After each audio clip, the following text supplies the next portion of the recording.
Guys, আগের ভিডিওতে তোমরা দেখেছিলে যে বাড়িতে আমার বৃদ্ধি মানে অধিবাস যেগুলো নিয়মকানুন থাকে সেগুলো সেরে আমি চলে এসেছিলাম ফ্ল্যাটে, মানে যেখানে আমার রাত্রে বিয়ের অনুষ্ঠানটা হবে সেখানে।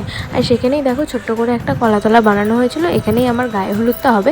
কিন্তু গায়ে হলুদ হওয়ার আগে প্রচুর ফটোশ্যুট করা ছিল, তখন অলরেডি বেজে গিয়েছিল 2:30 আর আমি প্রচুর তাড়াহুড়ো করছিলাম, সেটা তোমরা ভিডিওটা দেখলেই বুঝতে পারবে।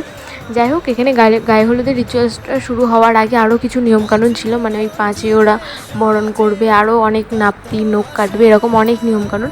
জানি না সবার একই নিয়মকানুন আছে কি না, তবে আমাদের মধ্যে এইগুলো ছিল। তো এই নিয়মকানুনগুলো একটু পর থেকে শুরু হয়ে যাবে। এখন তো আমার ফটোশ্যুট চলছে। আর এই যে ভিডিও ক্লিপগুলো তোমরা দেখছো, এইগুলো কিন্তু খুব কষ্ট করে জোগাড় করা, মানে কেউ এ করেছে ও করেছে এরকমভাবে ভিডিওগুলো জোগাড় করা, যার জন্য ভিডিওগুলো হয়তো একটু অন্যরকম লাগতে পারে, কারণ সেই রকমভাবে আমি প্রপারভাবে ভ্লগ বানাতে পারিনি, কারণ আমি নিজেও খুব ব্যস্ত ছিলাম আর সবাইও খুব ব্যস্ত ছিল, কারণ সেরকম আমি কাউকে পাইনি ভিডিও করে দেওয়ার মতো।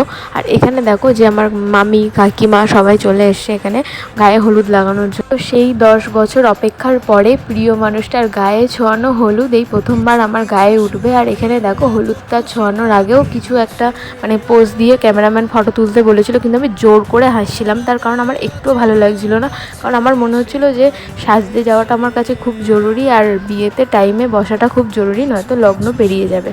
মানে ব্রাহ্মণ একটা টাইম দিয়ে দিয়েছে যে এই টাইমের মধ্যেই কিন্তু বিয়ে পিড়িতে বসতে হবে, নয়তো লগ্ন পেরিয়ে যাবে। তো সেটা নিয়ে আমি খুব টেনশনে ছিলাম, কারণ সাজটা কিন্তু তাড়াহুড়ো করে হয় না। তো সেক্ষেত্রে আমার হয়তো অনেক রকমভাবে ফটো তোলা হয়নি, অনেক কিছু করা হয়নি, সেটা আমি খুব ভালো করেই জানি।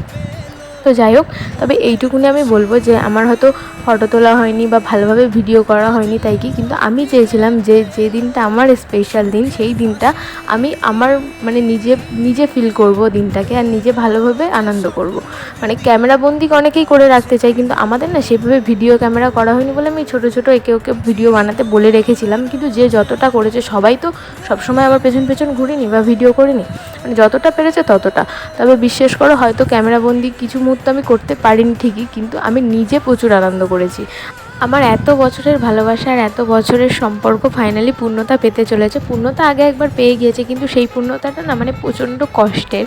তো এইটা হচ্ছে আনন্দের। আর আমি আজকে ভীষণ খুশি, মানে বলে বোঝাতে পারবো না কতটা খুশি।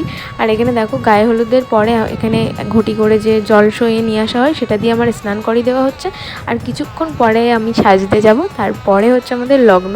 তখনও বলতে পারো আমি একটু ভয়ে ছিলাম, মানে মনে হচ্ছিলো যে সব কিছু যেন ঠিকঠাকভাবে মিটে যায়, কারণ প্রথমবার আমি প্রচুর বড় ধাক্কা খেয়েছি।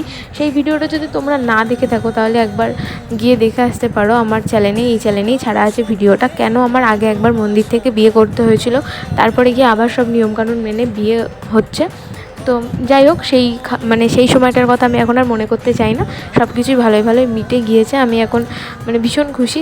পরিবারের মানুষের কাছে উল্টোপাল্টা কথা শোনা, পাড়ার লোকের কাছে উল্টোপাল্টা কথা শোনা, নিজের চোখের জল ফেলা, মানে প্রচুর কষ্ট সহ্য করার পরে যখন এই দিনটা আসে না, এর মতন আনন্দ আর এর মতো মানসিক শান্তি আর হয় না।